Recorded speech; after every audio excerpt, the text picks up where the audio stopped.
उसकी। अब थोड़ा विचार कीजिए, कठोपनिषद में कहा गया नित्यो नित्यानाम, अनित्यानाम भी होता है, प्रश्लेष औकाले तो नहीं, तो नित्यानाम नित्य है।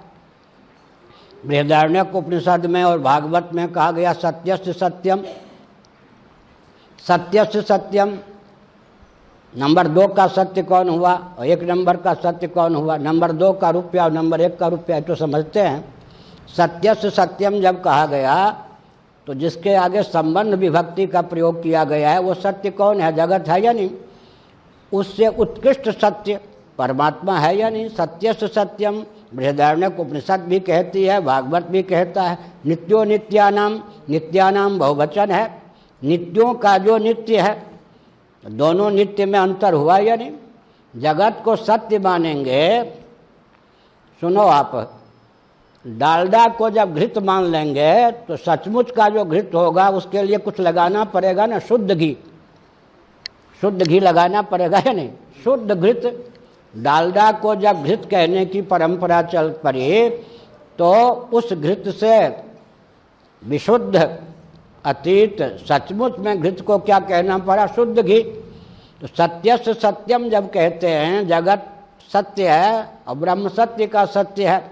ये संसार के जितने पदार्थ हैं ये नित्य हैं, ब्रह्म नित्यों का नित्य है।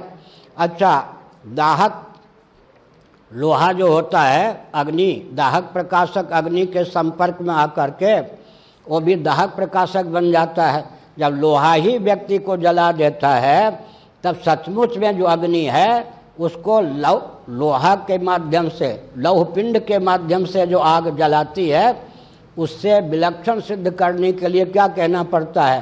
दग्धुर्दग्धा, जलाने वाले को जलाने वाला, एक कक्षा ऊपर रखना पड़ेगा या नहीं?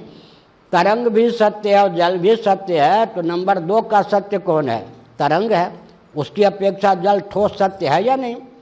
इसका अर्थ क्या हुआ? जगत सत्य है। भगवान शंकराचार्य ने जगत को सत्य भी कहा है, भगवान शंकराचार्य ने जगत को अनित्य भी कहा है, जब भगवान शंकराचार्य ने जगत को मिथ्या भी कहा है, भगवान शंकराचार्य ने जगत को असत्य भी कहा है, और श्रुति ने स्वयं ही जगत को सत्य कहा है, असत्य कहा है, अनित्य कहा है, मिथ्या कहा है और साक्षात ब्रह्म भी कहा है।